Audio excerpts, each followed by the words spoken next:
Another day, another vlog. So come with me as I go to our office kasi it's our scheduled on-site day. So today I was a little bit late kasi we just have a quarterly engagement. That's why yung schedule ng pasok ko is from 9 a.m. to 6 p.m. only. And then 6 p.m. onwards, yun yung party namin nagaganapin sa Rockstar. So yeah, from PTEX to our office, it will just take 30 minutes to 45 minutes kapag nag-angkas or joyride or movie ride ka lang. So madali lang siya, but pag traffic, minsan it takes 1 hour. So ayan, we arrived at the front of our office. And then yan, dali-dali lang akong pumasok kasi it's quite late na for my 9 a.m. shift. So as you can see, hindi ko na ipapakita masyado yung detail na nangyari as I went to my office kasi it's a little bit confidential. So pagdating ko, niyaya ko lang yung friend ko and naka-teammate ko na pumili ng food sa Lawson. So we can have a breakfast together. Sometimes in order ko lang talaga dyan is chicken, lunch meat, yung tongkatsu nila.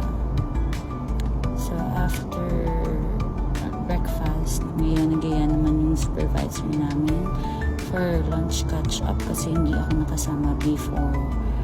Kaya ilan lang kami dito nag-lunch out. So yan, come with us as we eat outside.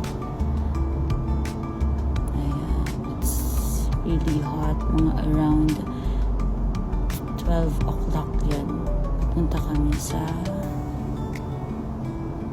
restaurant kung saan kami kakain. Diba, ang bilis lang. So, from our office to Canada School, it's just 3 minutes walk plus yung mga nag-wait ka pa ng turn mo para makatawid. So, as usual, na-order namin sa chicken and then potato marbles lang, then a little bit of rice kasi on diet pa din me. So it's Kirby, Annalyn, and Chiboy, my teammate, and it's our supervisor ordering our food.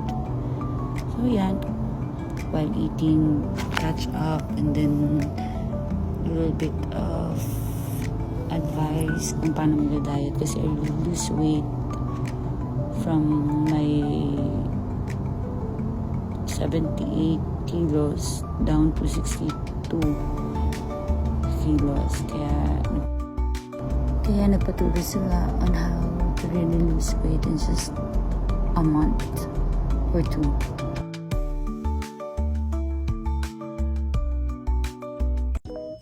As a continuation to our vlog, after work, nag-decide kami na pumunta muna sa Old Navy before kami pumunta sa Rockstar. Kasi I need to buy some stuff para sa ating baby girl kasi medyo masikip na yung mga damit na sa kanya. Kaya yun, kasama muna ako sa kanila. And then yan, tingin kami ng mga clothes sa baby girl section. Ayan, so samahan niyo ako na magtingin-tingin and then decide kung alin ba yung bibilhin kong clothes para kay baby. Ayan, pinipili na tayo ng sizes. So, madalas, ang pinipili ko na sizes ng damit niya is 40 to 50. So, nag-fit siya sa 3 to 4 years old and 5 kapag petit yung baby. So, yan, medyo maliit kasi yung baby ko, kaya ganyan yung size na pinipili ko. But kidding aside, yeah, 17.1 kilograms na siya, kaya medyo malalaking clothes na talaga yung binibili namin para sa kanya. And also, para masatisfy din and magiging inner child ko, kaya yan, todo shopping si mami.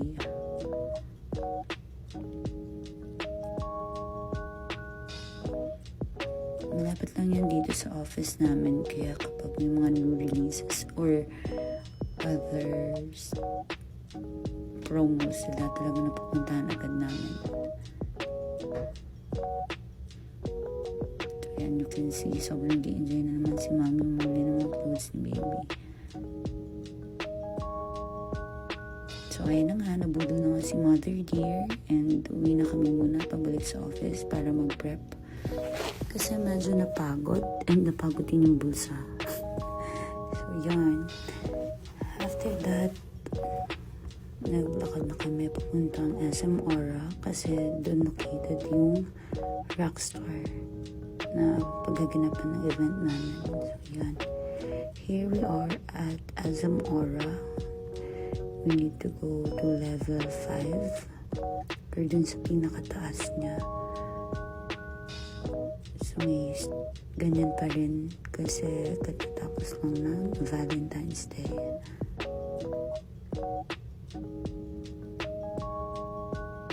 So ayan na, nakarating na kami sa top ng SM Aura and then we have to look for the Rockstar location. And then yeah. And finally, nahanap na din namin siya kasi medyo tago yung location niya. So as we wait for other team members, nagstay muna kami sa lounge and then as we have been completed already, nagpunta na kami sa room na binook namin. Yan, 20 na kami nakakompleto. And that's my teammates.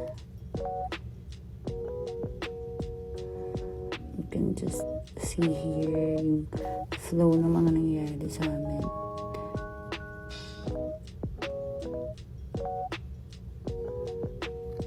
There's a little bit of pika-pika. Nag-dinner na din kami and then some drinks. Like the usual gatherings.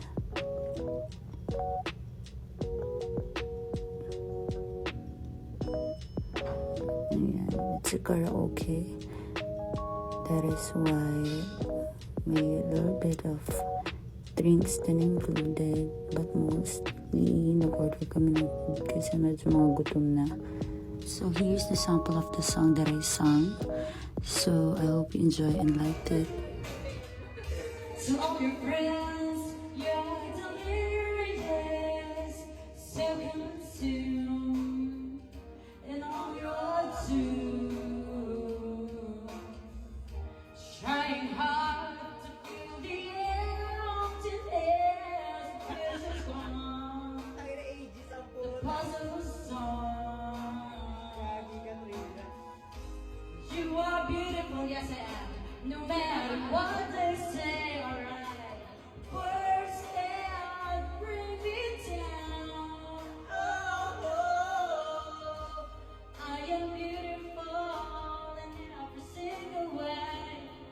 Just work.